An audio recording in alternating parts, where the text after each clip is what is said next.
Selon nos légendes, nos ancêtres sont les descendants directs de ce peuple des étoiles. Le plus fascinant, c'est que Clifford ait parlé de ce peuple des étoiles et du lien que ces pétroglyphes ont peut-être avec tout ça. Il y a encore des preuves dans ces montagnes. Nous savons que c'est par ici que les témoins ont vu les lumières de Phénix et qu'elles ont disparu.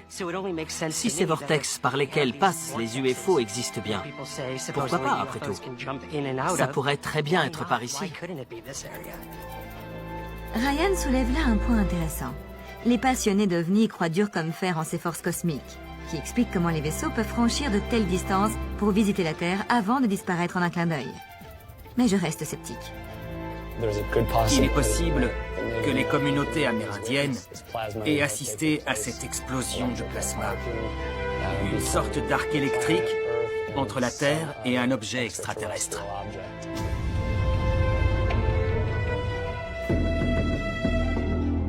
Ces pétroglyphes sont fascinants. Ouais. Ils prouvent que quelque chose nous rend visible depuis très longtemps. Donc pour toi, le pétroglyphe en spirale symbolise un vortex? Ouais, un phénomène qui permet le passage des vaisseaux. Dans ce cas, nous devons expliquer la présence d'un trou de verre en plein milieu de l'Arizona. Pendant que Ryan creuse cette théorie, je pars à la rencontre d'autres gens qui ont vu ces lumières de leurs propres yeux.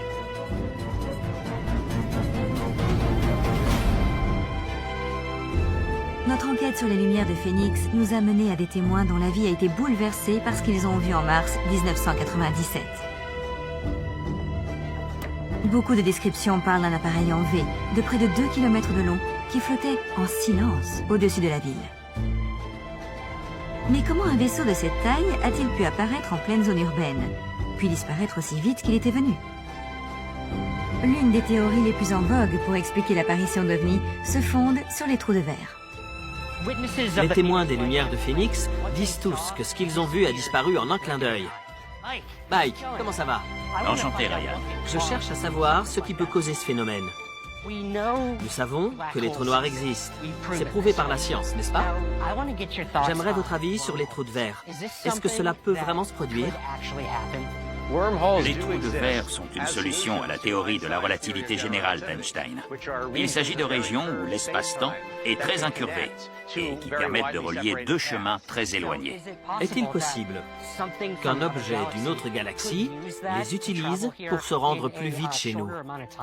Il faudrait soit que la gravitation soit modifiée d'une manière qui dépasse nos connaissances actuelles, soit qu'une matière négative inconnue, avec une masse négative, parvienne à maintenir ouverte l'entrée du trou de verre. Et ce n'est pas une chose que l'on maîtrise, ou même que l'on comprend.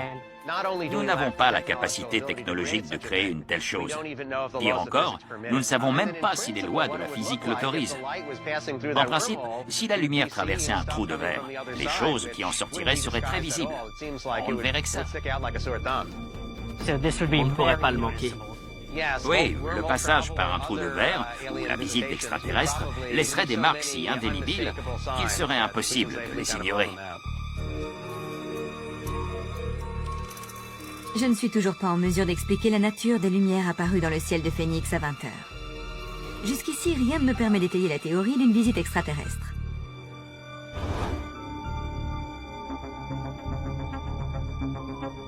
J'espère que notre témoin suivant nous aidera à éclaircir tout cela. Il y a des caméras un peu partout. On pourrait voir ça comme de la paranoïa, mais pour moi c'est malin. Il surveille le ciel de Phénix en permanence. Si quelqu'un sait ce qui s'est passé, ce sera lui. Entrez! Bonjour. Installez-vous. Nous rencontrons Tom King, témoin des lumières de Phénix.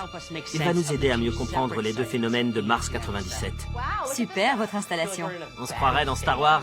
C'est ma salle de contrôle d'où je surveille le ciel de l'Arizona. C'est quoi ça? C'est la vidéo que j'ai enregistrée le 13 mars 1997. Là, c'est celle prise par Mike Christone à Moon Valley. Et la troisième, c'est celle d'Apache Junction. J'ai passé beaucoup de temps à éliminer les mouvements de caméra et à la stabiliser. Ce sont les vidéos de 20h ou de 22h? 22 heures.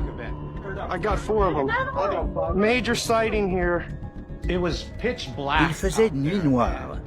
Et à moins de vivre en altitude, dans les montagnes ou au nord de la ville, on ne pouvait rien voir. Certaines personnes pensent que l'événement de 22 heures était le fait des militaires, qui cherchaient à cacher ce qui s'était passé à 20h30. C'est la question à $1 million. Peut-être qu'en apprenant la nouvelle, ils ont décidé de lancer tous leurs appareils, ce qui a généré la profusion de lumière que Mike et moi avons filmée. Si c'était le but recherché, ça a marché. Regardons la seule vidéo existante pour 20h30.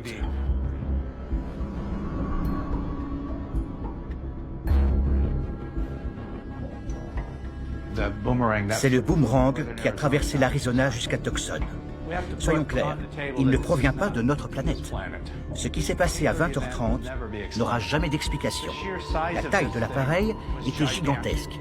Il ne faisait pas un bruit. Il était furtif. Et il n'apparaissait pas sur les radars. Toutes les personnes que je connais qui ont été témoins disent que ça a changé leur vie. Depuis, ils croient tous aux extraterrestres. Quelque chose d'un autre monde nous a rendu visite. Quand on voit un appareil militaire, ça n'entraîne jamais une crise religieuse personnelle. Ça ne bouleverse pas votre vie. Mais c'est pourtant ce qui est arrivé à des milliers de personnes le 13 mars.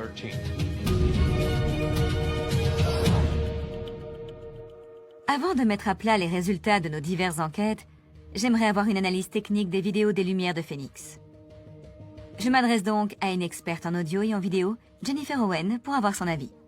Je vois beaucoup de choses fascinantes.